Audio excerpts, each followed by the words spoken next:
বারবার এইটাই হয়, কোনো কিছু চাওয়া যাবে না, কোনো কিছু আবদার করা যাবে না, কিচ্ছু করা যাবে না, সবকিছু আবার চলে যাবে সেই আপনি কি রাজাকার নাকি না। ইচ্ছাকৃতভাবে আপনারা বুঝবেন না যে কতখানি রাগ হলে, কতখানি অভিমান হলে কেউ বলতে পারে আমি রাজাকার। কারণ আজকের রাজাকার কিন্তু ৭১-এর রাজাকার না, আজকের রাজাকার আপনাদের লুটেরারা, আজকের রাজাকার যারা এই দেশকে নষ্ট করছে তারা। সেটা কি বোঝার ক্ষমতা আমাদের এত বুদ্ধিবৃত্তিক লোকজনের নাই? যখন ওরা বোঝে না তারা ইচ্ছা করে বোঝে না। তারা কি জানে না যে এগুলো সুযোগ নিতে পারে সন্ত্রাসীরা?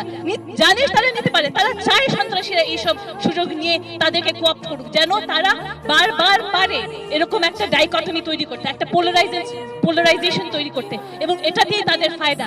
এখানেই আমাদের সাবধান থাকতে হবে যে প্রতিটা ইস্যুকে নিয়ে ওরা যেন বারবার সেই একই ইস্যু, একই পোলারাইজেশনে নিয়ে না যায়। বিশ্ববিদ্যালয় বন্ধের যে সিদ্ধান্ত সেটা মানছেন না, আমরা মনে করি বিশ্ববিদ্যালয়